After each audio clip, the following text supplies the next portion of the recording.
Oke, selamat datang semuanya di channel Tengku Arif Buana Perkasa. Karena hari ini tanggal merah, tentu saja hari ini hari Minggu, dan ini mungkin agak sedikit terlambat untuk mempublikasikannya. Jadi hari ini saya akan membuat konten hanya untuk bersenang-senang, melanjutkan konten sebelumnya, yaitu menjawab soal random dari ChatGPT yang sudah kita perintahkan sebelumnya, gitu. Nah, jadi bagi teman-teman yang belum menonton konten saya yang sebelum ini, ya boleh saja ditonton. Tapi kalau misalnya belum tonton, juga nggak apa-apa, langsung skip ke video ini. Jadi, apa yang akan kita lakukan hari ini? Jadi, yang akan kita lakukan hari ini adalah beginilah kira-kira. Jadi, hari ini kita akan suruh ChatGPT membuatkan random science question. Ingat, ini adalah soal-soal science yang nantinya memang sudah saya perintahkan ke ChatGPT-nya tuh agar tidak terlalu berat ya. Jadi, supaya bisa dinikmati oleh semua kalangan ya, baik teman-teman yang mungkin ahli hukum pun mungkin bisa menonton video ini atau yang tidak pandai IPA sama sekali juga bisa nonton gitu ya. Yang ringan ya, dan ini dalam bentuk esai. Jadi ibaratnya nih ChatGPT itu kayak guru kita memberikan soal esai ke kita gitu. Dengan sintaks tertentu. Nanti saya kasih tahu apa perintah yang saya sebutkan ke ChatGPT-nya. Setelah itu kita reaksikan soalnya. Nah, dan coba menjawab pertanyaan tersebut dengan panjang jawaban minimal 75 kata. Gitu. Terus kita submit ke ChatGPT dan ChatGPT akan menilai jawaban kita berdasarkan tiga parameter yang telah kita perintahkan dan jelaskan di awal. Nah, jadi bagi yang belum tonton video saya di konten sebelumnya, jadi memang saya menetapkan tiga parameter untuk membantu ChatGPT menilai jawaban saya nanti. Gitu. Ini disclaimer dulu bahwa pertanyaan bisa berupa apa saja ya. Sainsnya ini bisa berupa apa saja, bisa biologi, bisa astronomi, bisa apapun lah. Dan pembuat konten tidak punya persiapan jawaban dan belum tentu juga saya ahli di bidang itu. Nah, pertanyaan dan jawaban pembuat konten terjadi secara spontan dan bisa dikritisi. Jadi bagi teman-teman yang mungkin tidak sependapat dengan jawaban saya nanti yang dikirimkan ke ChatGPT, boleh sekali komen di bawah. Siapa tahu saya melakukan kesalahan, mistake. Dan itu wajar ya, karena ini semuanya terjadi secara spontan dan saya hanya ingin bersenang-senang. Makanya video ini saya beri rating A1. Kalian bisa lihat di thumbnail, di sudut kiri bawah itu A1 ya. Kalau untuk video yang memang betul-betul akademik, itu mungkin C1 atau B2. Kalau misalnya mau sesuai dengan kalau misalnya agak general, misalnya videonya tuh seperti video-video kok bisa kayak gitu, itu mungkin B2. Tapi kalau misalnya yang kayak kayak gini, ini hanyalah A1. Jadi termasuk juga nilai yang akan diberikan ChatGPT. Jadi kalau misalnya jawaban saya salah, tapi ChatGPT kasih nilai 85, nah itu kan 85-nya itu juga tidak bisa saja tidak tepat ya, mengingat ini hanyalah AI ya, artificial intelligence, dan artificial intelligence bisa saja salah gitu ya. Nah, jadi ini disclaimer dulu ya. Baik, tapi di sini sebenarnya hal yang ingin saya sampaikan kepada Anda, penonton-penonton semua, bahwa kita bisa loh belajar menggunakan ChatGPT untuk melatih bagaimana kita menjawab soal esai gitu. Nah, jadi semoga ini bermanfaat bagi teman-teman. Oke, langsung saja kita mulai untuk tidak memperpanjang waktu. Nah, jadi pada konten saya sebelumnya saya sudah menciptakan sintak ini. Hi chat, I want to create YouTube content. Please create a random science question for my audience with low difficulty level to understand about it. Just like trivia or fun facts that related to their daily life. Answer length should be 75 words or more. Nah, after you make the question, don't answer yet. Ya, jangan dijawab dulu. Let me try to submit the answer to you. After that, please give me a score and feedback. Jadi nanti skornya adalah 0 sampai 100 berdasarkan, nah inilah tiga parameter yang saya sebutkan tadi. Range and accuracy of knowledge in answering questions, kemudian how structure and systematic the answer is, dan comprehensive level of answer.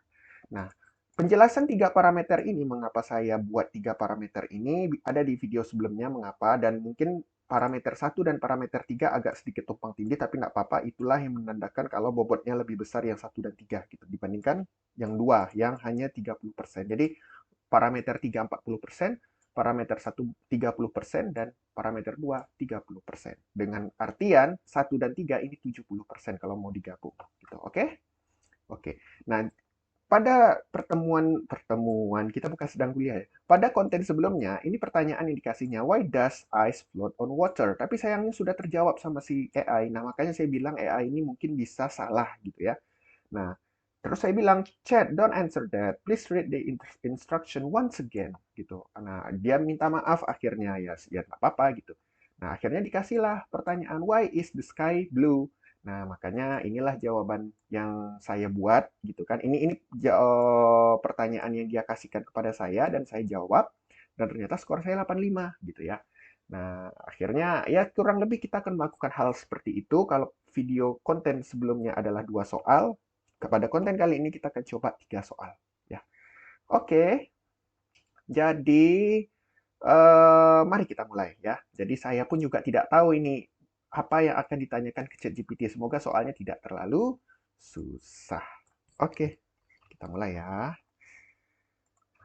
Oke, Chat, can you give me another question and then do the same way? Okay. Why do cats purr? Astagfirullah. Aduh, saya juga tidak tahu mengapa kucing itu bisa mendengkur gitu ya. Kayak mana cara menjawabnya teman-teman? Karena saya bukan ahli kok botani?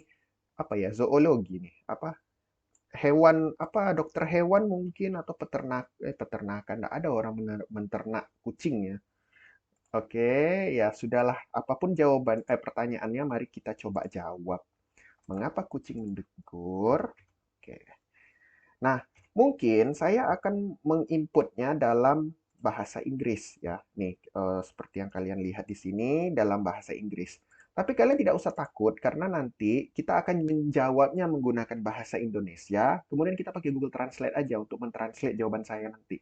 Ya, sehingga nanti kalian tidak usah khawatir kalau misalnya channel ini pakai bahasa Inggris, malas nontonnya gitu kan karena terlalu sulit. Nah, tak santai saja menginput ke ChatGPT saya pakai bahasa Inggris karena kalau pakai bahasa Inggris dia lebih bagus ya saya nilai. Menurut saya loh ini bukan penelitian. Nah, tapi nanti kita jawabnya tetap pakai bahasa Indonesia supaya dia pakai bahasa Inggris nantinya kita translate aja pakai Google Translate. Oke? Oke ya, kita mulai. Why do cats purr? Mengapa kucing itu mendengkur? Wow, hilang. Bentar ya. Salah. Salah. Oke. Mengapa kucing mendengkur? Oke. Kucing seringkali tunggu. Kucing mendengkur disebabkan karena saat agak bertele-tele. Kucing mendengkur karena saya jujur tidak tahu cara menjawabnya ya. Mungkin teman-teman kalau misalnya ada yang punya jawaban yang lebih baik, tinggalkan aja di kolom komentar. Atau teman-teman yang mau mencoba juga di sini, nggak apa-apa. Nanti sintaksnya kalian buat aja. Saya disuruh oleh suatu YouTuber untuk menjawab why do cats purr. Tolong nilai jawaban saya nanti, gitu. Nah, bisa kalian kasih tahu ke ChatGPT-nya. Jadi kalian yang menentukan pertanyaannya apa. Nah, tapi gunakan 3 parameter tadi. Kucing mendengkur disebabkan eh, desain pita suaranya memang memiliki memiliki rongga yang memungkinkan kucing ini mendengkur dibandingkan dengan hewan-hewan lainnya yang bukan sejenis dengan kucing ya seperti nah kucing dan dan beberapa spesies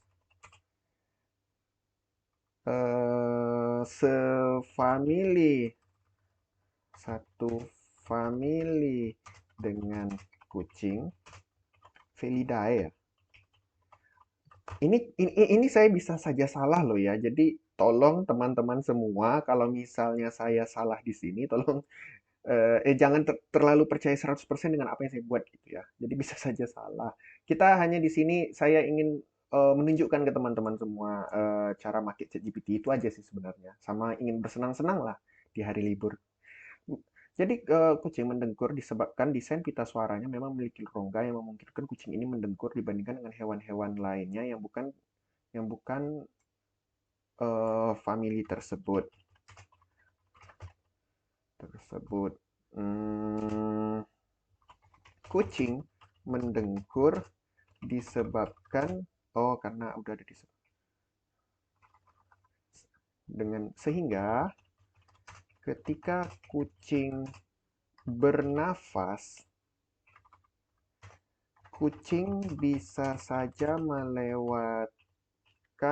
melewatkan eh, udara yang masuk ataupun keluar ke rongga-rongga tersebut sehingga ataupun keluar rongga-rongga tersebut. Kucing bisa saja melewatkan udara yang masuk atau tersebut ke ke rongga-rongga tersebut hingga bergetar. Bergetarnya daerah yang memiliki rongga tersebut akan kita dengar sebagai dengkuran. Akan tetapi, kucing dan spesies yang satu famili dengan kucing tidak semerta-merta terus berdengkur. Kucing dan spesies yang satu famili ini Felidae aja kita bilang ya. Kucing dan familinya hanya berdengkur ketika pada momen tertentu seperti sedang senang, santai, bermain, ataupun dan bermain gitu ya. Dan bermain. Hal ini mirip seperti kita manusia yang seperti kita sehari ini seperti beberapa manusia yang suka menggertakkan giginya ketika gemas atau menginginkan sesuatu. Nah, oke, ini udah berapa kata ya? 103 kata. Seharusnya sih kalau dalam bahasa Inggris katanya lebih banyak ya, tidak berkurang gitu ya. Ya sudah kita pakai Google Translate untuk apakah jawaban ini bisa diterima. Oh iya, kita kasih tahu lah ke chatnya. Oh iya chat. Oh iya kita bilang buat aja kayak gini. Jawaban saya. Oh iya chat.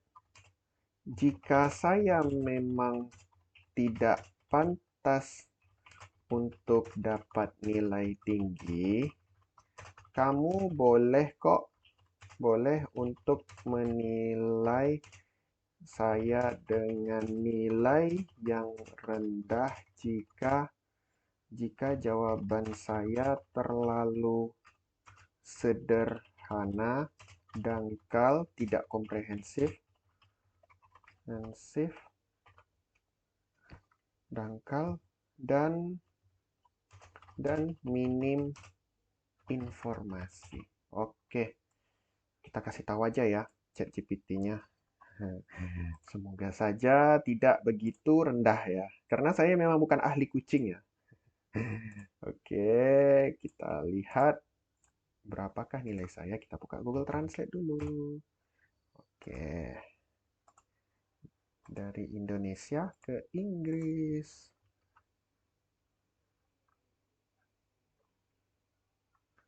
Oke, kita mulai. Bismillah. Berapa nilai saya? 85? Ah, 85. Oh, 85. Kok bisa 85 ya? Saya tuh heran, padahal jawaban saya tidak sangat sangat tidak. Kita cek ya. Oke, bagi teman-teman yang mungkin ada masalah dalam bahasa Inggris, kita terjemahkan ya. Apa kata ChatGPT-nya? Jadi, nilai saya itu 85. Oke, jangkauan dan ketepatan ilmu dalam menjawab soal itu nilai saya 26 dari 30. Karena jawaban saya tadi memberikan pemahaman dasar tentang mengapa kucing mendekor dengan menyebutkan desain unik pita suara. Tapi saya tidak menjelaskan ya, letak pita suara yang unik itu apa gitu. Jadi seharusnya, oh ini mungkin karena saya bilang untuk orang awam ya, jadi mungkin tidak harus sampai ke anatomi kucing yang kita menjelaskan bagian apa gitu, misalnya bagian sinistranya ada apa gitu-gitu ya lah. Dan jadi jawaban saya mungkin tidak seperti itu ya. Mungkin dikasih nilai 85 karena saya mintanya umum ya tadi. Sintaks saya kan kalau kalian lihat di sini kan ini kan. Please create random science question for my audience with low difficulty level to understand about it. Berarti kan kalau misalnya nanti jawabannya terlalu medis untuk hewan kan takutnya nanti jadi high difficulty gitu. Mungkin di konten-konten saya berikutnya kita coba ya untuk high difficulty. Anda dengan benar menyoroti bahwa mendengkur dikaitkan dengan keadaan tertentu seperti pada kucing seperti kebahagiaan, relaksasi, dan keceriaan. Oke. Jawabannya terstruktur dan mengikuti alur logis. Nah, ini masalah terstruktur jawabannya. Nah, jadi memang kenapa saya gunakan tiga parameter? Bukan hanya ketepatan ilmu dan keluasan ilmu, tapi juga terstruktur dan sistematis. Karena sekali lagi banyak orang yang pintar, tapi jawaban dia itu kadang kurang terstruktur sehingga tidak bisa dimengerti oleh orang gitu kan ya. Jadi kita coba latihan. Saya jujur bukan orang yang sangat hebat ya. Buktinya juga waktu saya kuliah masih banyak revisi gitu kan yang diberikan oleh dosen saya gitu. Nah, apalagi ini cuma spontan dan tidak ada revisi, tidak ada persiapan gitu kan. Nah, tapi kita cobalah berusaha untuk menjawab sesuatu itu secara sistem terstruktur dan sistematik. Dan caranya salah satunya dengan menggunakan ChatGPT ya. Dan saya tidak di ini ya, tidak disponsor oleh ChatGPT ya. Saya hanya ya kayaknya ini bermanfaat lah bagi kalian, makanya saya coba gitu untuk mengisi waktu luang saya juga gitu kan. Dan untuk melatih saya juga supaya setiap jawaban atau pertanyaan dari masyarakat itu bisa saya jawab dengan sederhana, tapi tetap terstruktur dan sistematis dan tidak hilang ilmunya gitu. Nah, jawabannya terstruktur mengikuti oke, namun transisi antar titik bisa lebih mulus untuk meningkatkan koherensi. Oh, ternyata koherensinya mungkin masih agak kurang ya. Nah, kemudian jawabannya apakah komprehensif? Menurut saya tidak komprehensif sih, karena saya tidak menjelaskan secara detail tentang pita suara itu. Jawaban Anda secara komprehensif mencakup konsep dasar mengapa kucing mendengkur dan memberikan wawasan tentang konteks terjadinya mendengkur. Meskipun memberikan penjelasan yang memuaskan, penjelasan ini bisa lebih komprehensif dengan menggali faktor-faktor tambahan, seperti ikatan sosial dan komunikasi. Oh, oke. Okay. Jadi sarannya adalah memberikan penjelasan yang lebih mendalam dan memperluas faktor-faktor terkait dapat lebih meningkatkan kelengkapan penjelasan Anda. Pertahankan kerja, bagus katanya. Oke, terima kasih ChatGPT karena sudah memberikan saya feedback yang begitu lengkap ya. Jadi bagaimana teman-teman menurut Anda? Apakah ini bisa dipercaya atau tidak gitu ya? Oke, kita kita suruh ChatGPT untuk memberikan kita soal lagi yuk. Ya. Oke, oke chat. Oke chat. Can you give me another question? And uh, saya ketagihan. Saya ketagihan itu apa bahasa Inggrisnya ya? Ketagihan. Sebentar. Oke, kita lanjutkan. Oke, addicted. Oke, addicted ya. I am so addicted. Addicted tuh kata benda. Oh, bukan kata to to playing play so addicted to play this game with you chat. Kita kasih apresiasi lah ya, walaupun yang namanya AI itu tidak punya perasaan ya. Hmm. Why do leaves change color in the fall? Oke, mengapa dedaunan mengubah warnanya ketika musim gugur? Oke. Hmm. Menurut kalian gimana, teman-teman? Apa yang menyebabkan daun berubah warnanya ketika musim gugur? Ya, ayo kita lihat, ayo kita coba untuk menjawabnya. Oke, ini bisa kita hapus. Oke. Jadi, daun biasanya kita temui berwarna hijau. Betul kan? Betul. Oke. Daun biasanya kita temui berwarna hijau. Warna hijau pada daun disebabkan karena adanya klorofil yang kaya pada daun tersebut. Klorofil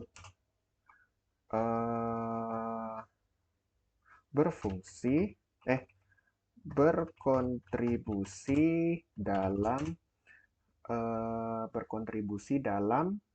kegiatan fotosintesis tumbuhan, sehingga tumbuhan bisa membuatkan makanannya sendiri.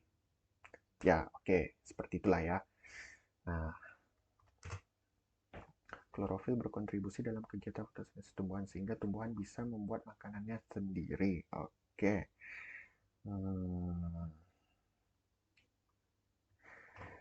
Ketika musim gugur tiba, suhu di daerah yang mengalami musim gugur akan jadi kan kalau musim gugur itu kan berarti matahari kan udah rada-rada mau mau itu kan mau lama malamnya daripada siangnya kan, karena memang kalau di negara empat musim itu kan musim gugur itu kan sudah mendekati musim dingin, artinya lebih lama malam daripada siangnya. Nah, jadi ketika musim gugur tiba, suhu di daerah yang mengalami musim gugur akan turun disebabkan karena durasi matahari siang hari pada daerah tersebut berkurang hingga puncaknya pada musim dingin ya. Oke. Akibatnya tumbuhan agak stres ya. Mungkin kali ya. Akibatnya tumbuhan mengalami sedikit stres dan jadi dia tuh stres kan, dan berusaha mengurangi jumlah daunnya agar bekerja lebih efisien. Oh iya, kok kayak bertolak belakang ya. Seharusnya kalau memang mataharinya berkurang, seharusnya tumbuhan itu lebih banyak menghasilkan daun ya, supaya lebih banyak gitu matahari. Oh, tapi enggak lah, kalau makin banyak daunnya, maka makin besar juga energi yang dibutuhkan untuk menjaga daun itu kan. Oh iya iya iya. Jadi lebih efisien aja. Akibatnya tumbuhan mengalami sedikit stres dan berusaha mengurangi agar dapat agar bekerja lebih efisien. Efisien seperti mengurangi penguapan dan mengurangi energi yang dibutuhkannya untuk menjaga setiap daun yang dimilikinya, seperti energi untuk maintenance daun. Ya, jadi untuk memelihara daun itu juga butuh energi gitu kan. Nah, akibatnya daun yang terpilih, oh ini udah akibatnya, ngapain akibatnya? Akhirnya daun yang tidak tidak terpilih yang terpilih untuk dikurangi atau digugurkan akan daun yang terpilih untuk dikurangi atau digugurkan tidak akan menjadi kekurangan energi untuk mempertahankan eksistensinya sehingga sebagian kloroplas dan klorof kloroplas jangan kloroplas lah. Sebagian klorofil pada daun tidak sehingga sebagian klorofil pada daun sehingga klorofil pada daun menjadi berkurang dan tidak diregenerasi lagi dan tidak dihasilkan lagi karena tidak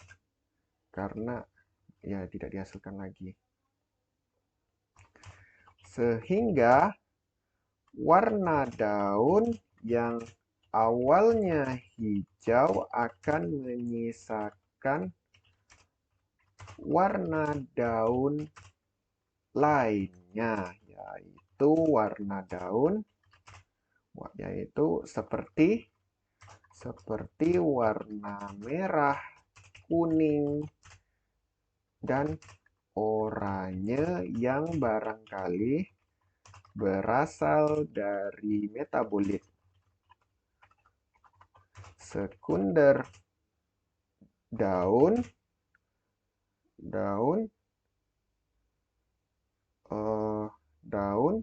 contohnya antosianin.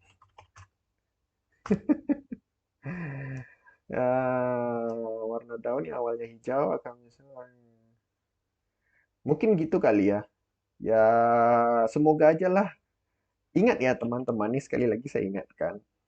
Jawaban saya bisa salah ya. Jadi ini bukan, mana tahu kalau ternyata di salah satu ini tidak sesuai fakta yang terjadi. Karena saya bukan ahli tumbuhan, bukan ahli botani juga gitu ya.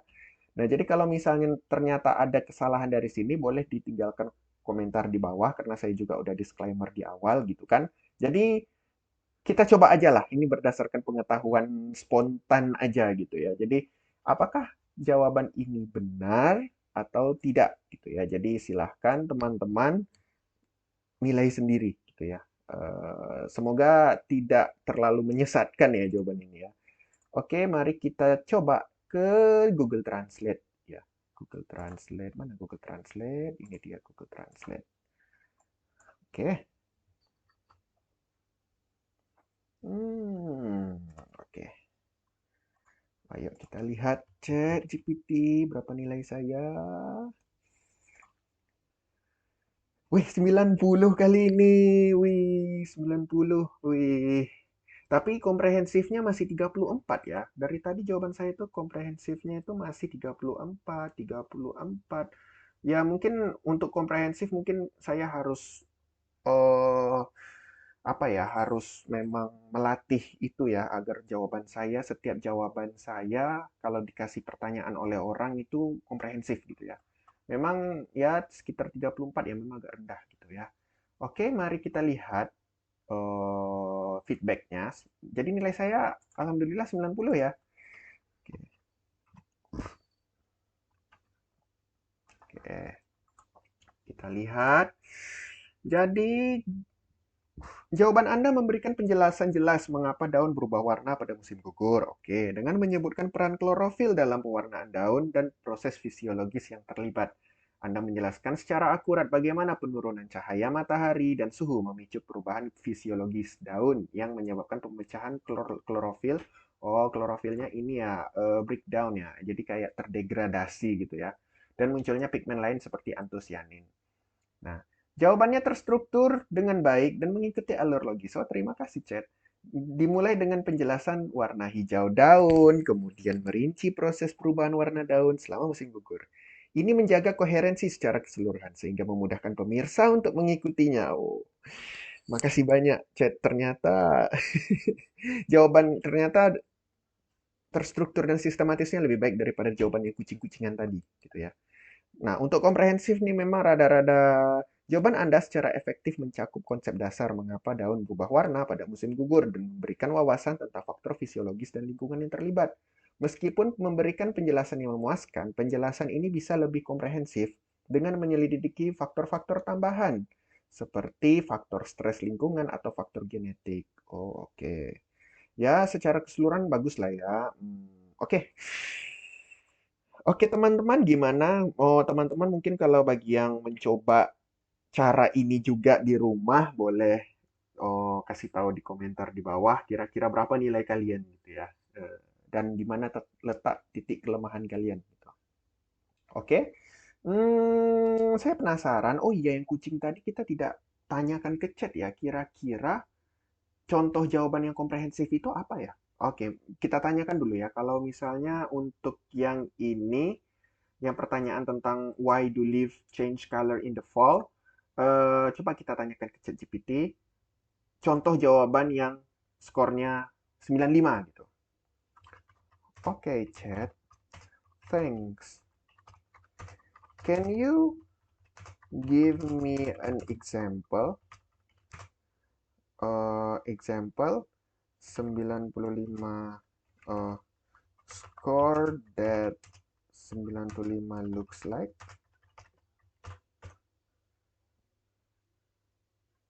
Oke, kita lihat ya. Oh, karotenoid ya. Oke. Ya, oke. Kita lihat ya jawaban yang nilainya 95 itu seperti apa. Jadi, perubahan warna daun di musim gugur dikenal sebagai dedaunan musim gugur. Ya, pemandangan alam lah ya. Jadi, ya secara umum lah. Selama musim tanam, daun tampak hijau karena pigmen dominan klorofil yang penting untuk fotosintesis. Namun, seiring dengan semakin pendeknya waktu di siang hari, kan betul kan? Jadi, ternyata kalau di negara yang 4 musim, kalau kita kan cuma 2 musim di Indonesia kan hanya hujan dan kering, apa dry season, musim kemarau. Nah, tapi kalau untuk eh, negara 4 musim, jadi mataharinya itu seperti miring gitu ya, terbitnya itu, dan itu nanti dia bergerak-gerak sesuai dengan kemiringan bumi gitu ya, equinox gitu-gitulah, 23,5 derajat ya. Nah, jadi nanti sesuai dengan itu gitu. Jadi ada pada saat tertentu siang lebih lama dari malam dan ada pada saat tertentu malam lebih lama dari siang. Dan itulah yang menyebabkan suhu di sana lebih dingin pada waktu tertentu dan lebih panas pada waktu tertentu gitu. Tidak seperti kita yang rata-rata stabil walaupun kita kan faktornya tuh kan lebih banyak ke arah angin aja gitu. Nah, semakin pendek siang hari, tanaman akan sedikit mengalami sinar matahari sehingga memicu penurunan produksi klorofil. Oh, oke. Selain itu, suhu yang lebih dingin menyebabkan penutupan urat daun sehingga membatasi aliran nutrisi air ke daun. Oh ya, bagian ini saya tidak ada jelaskan. Ya pantas saja lah ya kalau misalnya masalah komprehensif itu saya agak kurang gitu. Akibatnya klorofil terurai dan warna hijaunya memudar dan memperlihatkan pigmen lain yang sebelumnya tertutup. Warna cerah merah, oranye, dan kuning muncul disebabkan karena pigmen sekunder seperti karotenoid dan antosianin. Karotenoid bertanggung jawab atas warna kuning dan oranye, sementara daun sepanjang musim tanam terdapat pada daun sepanjang musim tanam, tetapi menjadi lebih terlihat setelah kadar klorofil menurun. Nah, jadi jangan kalian kira daun yang berwarna hijau itu hanya ada klorofil tok. Jadi ternyata dia juga punya pigmen yang warnanya tuh merah-merah gitu. Karena dia mengandung karotenoid, mengandung antosianin. Ya mungkin antosianin tidak semua yang memproduksi ya kali ya. Oh, mungkin tinggalkan di kolom komentar di bawah apakah semua daun menghasilkan antosianin gitu kan. Nah, tapi karena klorofilnya itu lebih dominan daripada pigmen-pigmen yang lain, jadi kita seakan-akan melihatnya hijau tok tanpa ada warnanya merah, kuning pada daun itu. Tapi ternyata setelah musim gugur karena akibat-akibat yang sudah dijelaskan oleh ChatGPT di awal, makanya ini apa namanya? Warna merahnya tuh jadi lebih terlihat gitu ya. Oke, antosianisi lain produksi sebagai respon terhadap tekanan lingkungan seperti suhu dingin dan bertindak sebagai tabir surya alami melindungi daun dari kerusakan. Oke. Intensitas dan variasi musim gugur bergantung pada banyak faktor, spesies pohon, kondisi cuaca, dan kualitas tanah. Oh ya, tentu saja. Misalnya spesies tertentu, oh ini ya pantasan ini komprehensif karena memang harus ada contoh nyatanya gitu ya. Nah, selain daya tarik estetisnya, daun musim gugur juga memiliki fungsi ekologis seperti daur ulang nutrisi. Ya, tentu saja ya, daunnya nanti gugur ke tanah. Nanti daun yang gugur ke tanah nantinya akan membusuk dan menyuburkan tanah di sekitarnya. Sehingga nanti ya seperti ini ya, seperti siklus jadinya. Jadi eh, daunnya turun, nanti daunnya membusuk jadi nutrisi bagi tanah, nanti nutrisi bagi tanah untuk menumbuhkan pohon lagi, nanti gitu-gitulah seterusnya. Mungkin seperti itu ya. Oke. Kesimpulannya, oh ya memang kalau mau komprehensif, terstruktur dan sistematis tuh ya diakhiri seperti ini sih. Fenomena dedaunan musim gugur merupakan perpaduan menawan antara isyarat lingkungan dan respon fisiologis tanaman. Memahami mekanisme rumit di balik perubahan warna daun, meningkatkan apresiasi kita terhadap keindahan alam dan signifikasi ekologisnya. Wah, keren, keren, keren. Ya jadi kayak gitulah ya. Jadi latihan aja bagaimana cara membuat esai yang bagus gitu ya. Nah, saya lupa tadi yang kucing-kucing nih bagaimana ya? Oh iya. Oh iya, chat. I'm forgot. I'm forgot to ask you about how an example 95 score looks like on previous question.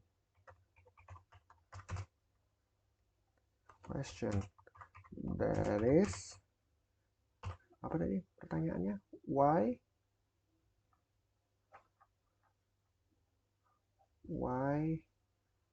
do cats purr?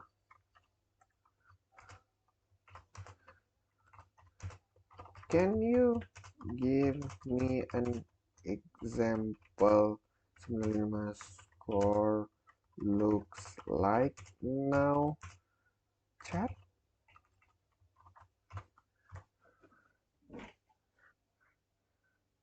Oke, jadi ini contoh yang kucing-kucing tadi lah ya, kucing-kucing.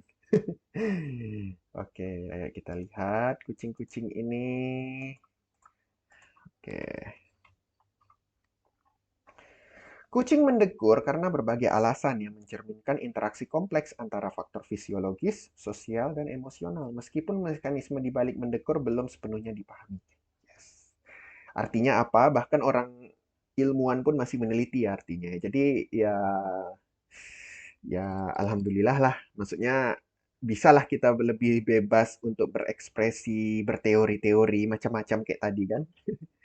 Mungkin karena itu kali ya nilai saya tidak terlalu rendah diberikan oleh ChatGPT tadi. Oke, salah satu teori yang ada menyatakan bahwa mendengkur berfungsi sebagai bentuk komunikasi antar kucing dan pengasuhnya. Kucing seringkali mendengkur serta merasa puas dan santai, misalnya sedang dibelai, melingkup di tempat yang nyaman. Vokalisasi ini dapat memperkuat ikatan antara kucing dan manusia serta menandakan rasa aman dan sejahtera. Ya sih, memang kan saya pernah punya kucing kan. Jadi memang kalau misalnya kita belai-belai atau dianya nyaman gitu kan, dia mendengkur dan saya suka dengan itu. Teori lain bahwa mendengkur memiliki manfaat terapeutik bagi kucing, menenangkan diri, menghilangkan stres. Getaran ritmis yang dihasilkan saat mendengkur terbukti memiliki efek menenangkan pada kucing, meningkatkan relaksasi dan mengurangi kecemasan. Termasuk kita ya, kita gimana menurut teman-teman yang menonton video ini? Kalian kalau misalnya mendengar kucing mendengkur juga tenang nggak sih? Ya kayak gitulah. Hal ini mungkin menjelaskan mengapa kucing sering mendengkur saat terluka dan kesakitan. Oh, iya ya. Oh, ternyata bukan hanya dia tenang aja, tapi saat kesakitan juga sebagai cara untuk mengurangi ketidaknyamanan dan mempercepat penyembuhan. Oh, oke. Yang bagian ini saya jujur baru tahu gitu ya. Dari sudut pandang fisiologis, tindakan mendengkur mengakibatkan kontraksi dan relaksasi otot laring kucing. Ah, ini dia otot. Jadi ternyata otot laringnya ya. Sehingga menghasilkan produksi suara. Meskipun paling sering dikaitkan dengan rasa puas, mendengkur juga terjadi dalam konteks lain seperti saat lapar, terluka, dan dalam kesusahan. Nah, ini bagian ini tadi saya tidak tahu ya. Jadi memang ya ya ini baru tahu kita ya. Jadi ya alhamdulillah setidaknya dapat ilmu kan dari sini kan walaupun menggunakan ChatGPT. Keserbagunaan ini menunjukkan bahwa mendengkur dapat mempunyai banyak fungsi tergantung pada keadaan. Selain itu, penelitian terbaru menunjukkan bahwa mendengkur mungkin berasal dari evolusi ikatan ibu bayi. Anak kucing terlahir buta dan tuli, sehingga butuh isyarat gitu ya. Oke. Kesimpulannya mendengkur adalah perilaku yang beragam. Oke, meskipun penelitian lebih lanjut sih perlu sih untuk mengungkapkan misteri itulah gitu ya. Ya, terima kasih chat. Ternyata jawaban saya tidak terlalu salah ya. Makanya tadi saya kira kok chat ini ngasih saya skor berani kasih saya skor 85 gitu kan. Padahal saya bukan ahli kucing gitu ya. Ternyata ya tidak terlalu salah-salah amat lah ya. Oke, ini durasi videonya sudah 41 menit. Jadi artinya kita bisa tambah satu lagi pertanyaan. Gimana kalau kita buat 4? Berarti tadi oh, ya udahlah, terserah lah. Sampai saya capek aja lah kali ya. Saya mau apa minta ChatGPT mengeluarkan jawaban gitu ya. Mengeluarkan pertanyaan gitu ya. Oke, mari kita suruh ChatGPT untuk membuatkan soal lagi. Nice, Chat. Thank you. Please give me another question and do the same way.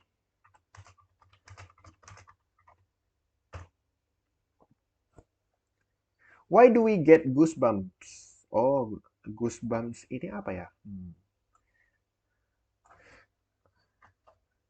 Goosebumps. Mengapa kita merinding? Oh, oke. Goosebumps itu merinding. Oke. Mengapa kita merinding? Jadi kita jawab. Coba kita jawab ya di Microsoft Word terlebih dahulu. Oke.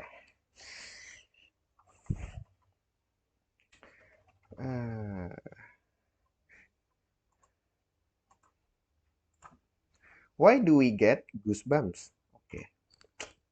Merinding. Kita mulai dari mana? Dari sini lah ya. Merinding. Merinding adalah perilaku kita. Perilaku adalah salah satu perilaku. Salah satu perilaku manusia yang tidak disengaja ketika dalam beberapa kondisi tertentu seperti kedinginan. Selain kedinginan, kenapa kita merinding ya? Oh, seperti kedinginan, cringe terhadap suatu keadaan tertentu, ketakutan, ataupun ketakutan, terus kita merinding karena kenapa ya? Karena terhadap suatu keadaan tertentu, ketakutan, eh, geli, ya geli juga bisa merinding, geli, tidak nyaman, atau bahkan datang tanpa sebab. Nah, merinding, merinding adalah salah satu perilaku manusia yang tidak disengaja dalam beberapa kondisi tertentu seperti kedinginan, cringe, tanpa sebab. Oke, merinding, merinding. Oh, oke. Gini, merinding adalah suatu peristiwa yang mana bulu mana bulu yang dimiliki oleh diri kita mengalami penegakan penegakan diri kita mengalami yang mana otot yang berada pada bulu yang kita miliki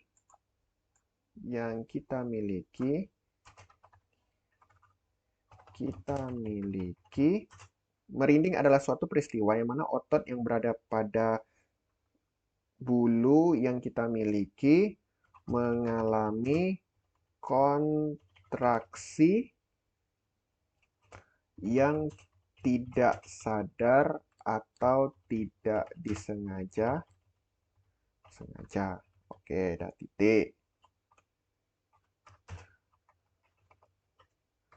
Merinding dapat terjadi dalam beberapa kondisi tertentu seperti kedinginan, cringe terhadap suatu keadaan tertentu, ketakutan, merasa tidak nyaman. Sebenarnya cringe terhadap suatu keadaan tertentu juga merasa tidak nyaman sih, merasa tidak nyaman aja lah. Merasa tidak nyaman, bahkan datang tanpa sebab.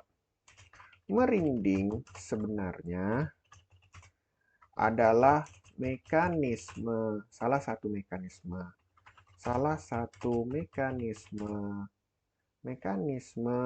perlindungan pada tubuh manusia. Merinding sebenarnya adalah salah satu mekanisme perlindungan pada tubuh manusia.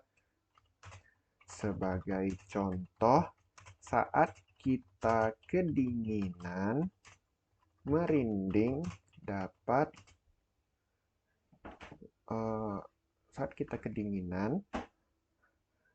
kontraksi otot yang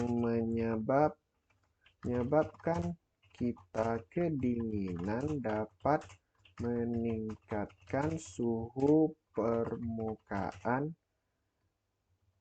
kulit sehingga kita menjadi merasa lebih hangat dan bulu yang tegak juga dapat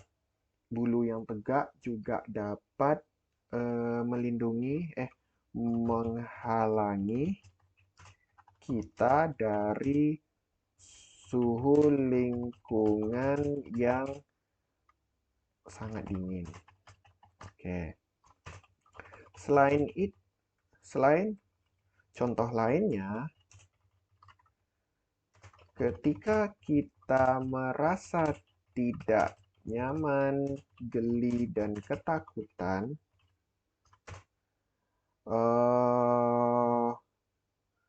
kontraksi otot pada bulu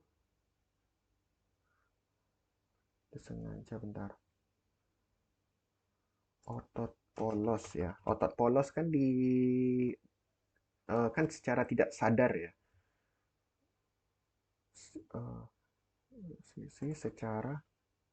Secara tidak sadar atau tidak disengaja. Oke. Contoh lainnya, ketika kita merasa tidak nyaman, geli, dan ketakutan, kontraksi otot pada kontraksi otot polos pada bulu kita membuat kita merasa lebih waspada dan bersiap untuk melindungi diri kita. Sehingga kesimpulannya,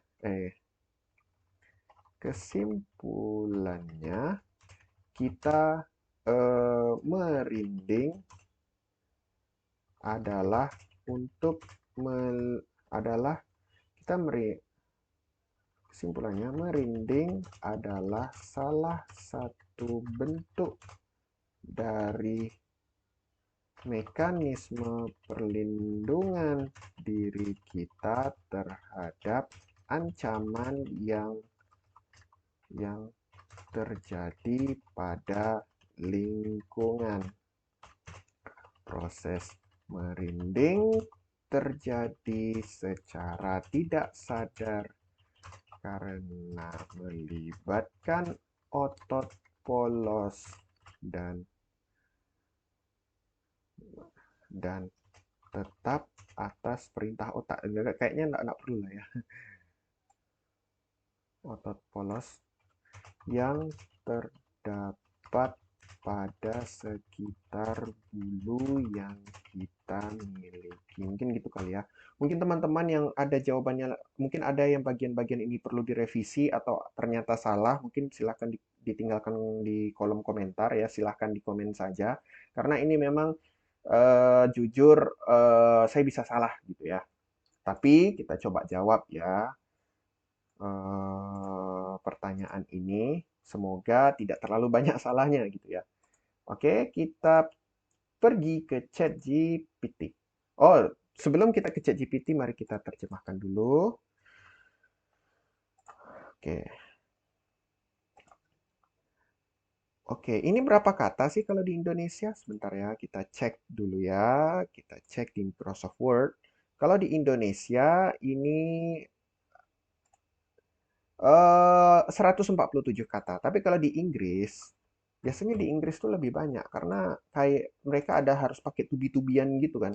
Jadi makanya kadang saya adalah mahasiswa atau saya mahasiswa. Mereka tuh harus pakai I am. M-nya harus ada gitu. Nah, itulah. Hmm. Salah, salah. Kalau di Inggris 140 kata. Tadi Indonesia berapa kata ya? Kalau di Inggris 140 kata. Kalau di Indonesia tadi 100. Oh, tumben. Ternyata lebih banyak Indonesia ya kali ini. Ternyata saya salah gitu ya. Nah, seperti itulah contoh-contoh ya. Kadang-kadang di video ini saya berbuat kesalahan, nggak masalah ya. Karena ini memang lebih ke mencoba-mencoba gitu. Tapi mungkin ada benarnya ya pada konteks-konteks tertentu ya. Gitu. Oke, kita coba mulai untuk menjawabnya. ChatGPT, berikanlah penilaian terbaik Anda. Wih, 85. Wih, 85. Wih, wah 34 lagi komprehensifnya. Oke, mari kita coba untuk melihat kira-kira bagian mana yang salah gitu ya. Kita cek. Kita cek. Kok salah? Feedbacknya bagaimana gitu ya. Oke, kita lihat di sini bahwa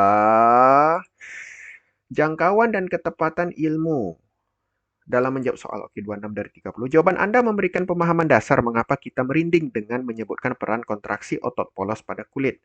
Secara akurat menggambarkan kondisi di mana merinding seperti kondisi di mana merinding terjadi, kedinginan, ketakutan, ketidaknyamanan dan menyoroti fungsi perlindungan dari respon ini. Jawabannya terstruktur dan mengikuti alur logika, diawali dengan penjelasan apa itu merinding, kemudian dijelaskan secara rinci kondisi dan fungsi perlindungannya.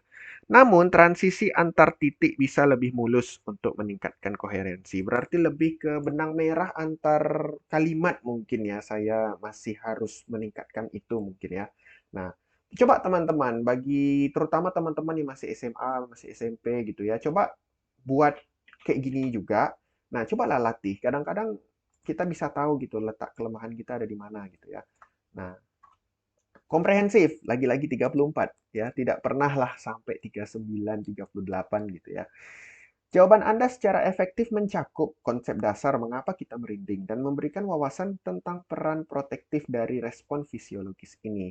Meski memberikan penjelasan yang memuaskan, penjelasannya bisa lebih komprehensif dengan menyelidiki faktor-faktor tambahan yang mungkin mempengaruhi merinding seperti gairah emosional, oke, dan sejarah evolusi. Oh, oke. Oke, ya. Sekarang kita lihat contoh jawaban yang nilainya 95. Ya, oke, kita mulai. Oke, chat. Thank you for your feedback.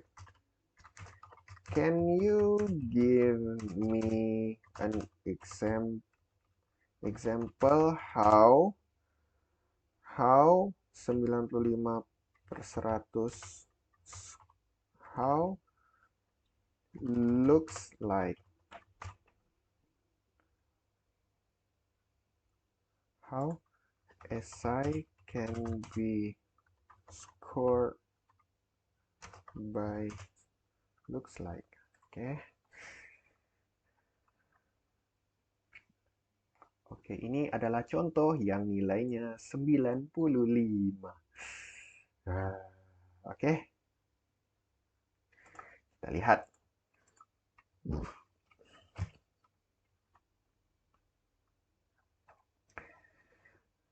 Merinding secara ilmiah dikenal dengan piloereksi. Oh, piloereksi. Jadi memang ya saya tidak tahu ya istilahnya apa gitu ya. Oke, piloereksi adalah fenomena fisiologis menarik yang terjadi sebagai respon terhadap berbagai rangsangan termasuk dingin, ketakutan, kegembiraan. Kita kalau gembira bisa merinding ya? Coba tinggalkan komentar di bawah. Kira-kira gembira itu bisa merinding nggak? Meskipun sering dianggap sebagai sisa-sisa evolusi. Evolusi, oke. Salah satu fungsi utama merinding adalah termoregulasi. Saat terkena suhu dingin, respon alami tubuh adalah menghemat panas dan menjaga suhu internal. Merinding terjadi, oh ternyata saya kurang tepat ya, justru ini menghemat panas. Coba ya. Saat terkena suhu dingin, respon alami tubuh adalah menghemat panas dan menjaga suhu internal. Merinding terjadi akibat kontraksi otot kecil yang disebut arektor pili. Oke, jadi tadi kan saya cuma bilang otot kecil, tapi kalau mau lebih komprehensif atau lebih mendalam lagi, itu namanya arektor pili yang menempel pada folikel rambut. Kontraksi ini menyebabkan rambut berdiri tegak, menciptakan lapisan isolasi udara di sekitar kulit dan mengurangi kehilangan panas. Dengan cara ini, merinding membantu menjaga tubuh tetap hangat di lingkungan yang dingin. Selain itu, merinding juga dapat terjadi sebagai respon terhadap rangsangan emosional seperti ketakutan atau kegembiraan.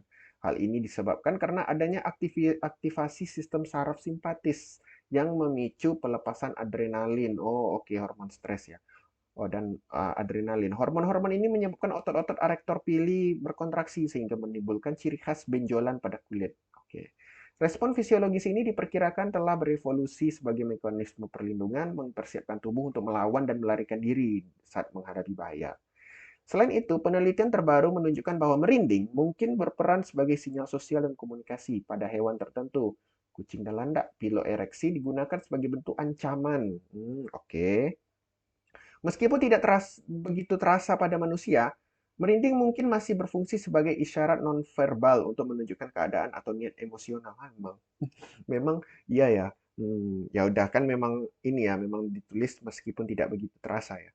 Misalnya bulu yang terangkat pada bagian leher mungkin menandakan rasa takut atau tidak nyaman, sedangkan bulu merinding yang disertai sensasi kesemutan mungkin menandakan kegembiraan atau antisipasi. Oke, menarik. Kesimpulannya, merinding adalah respon fisiologis multifaset yang, oh multifaset ini apa ya? Coba nanti teman-teman cari di KBBI ya, multifaset itu apa.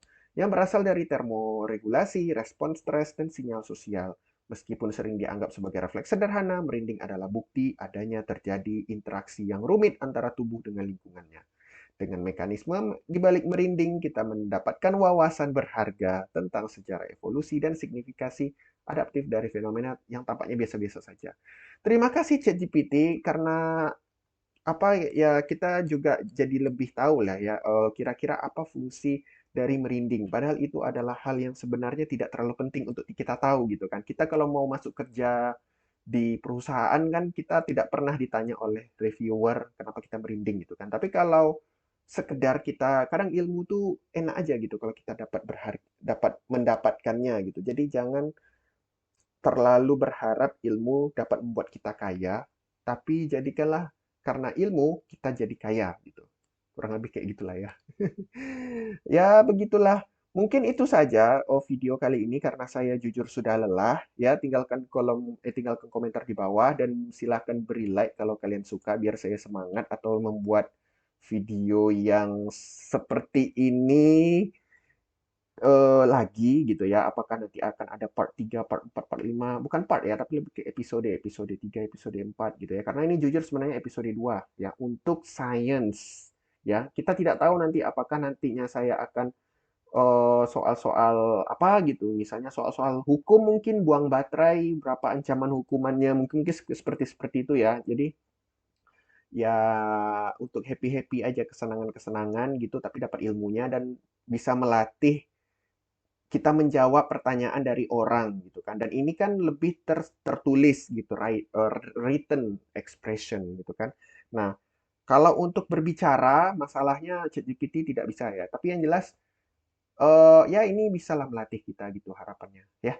Oke, teman-teman terima kasih. Kalau kalian suka ya like, silahkan kalian share kalau misalnya kalian merasa ini bermanfaat. Lebih dan kurang saya mohon maaf dan mari kita lihat apakah di tanggal merah berikutnya saya akan membuat video seperti ini lagi atau video yang lain gitu yang sejenisnya gitu ya. Nah, tapi ya itulah kita tunggu aja lah kira-kira pertemuan berikutnya tanggal merah berikutnya saya akan membuat video seperti apa gitu ya. Semoga teman-teman suka. Oke, sampai jumpa.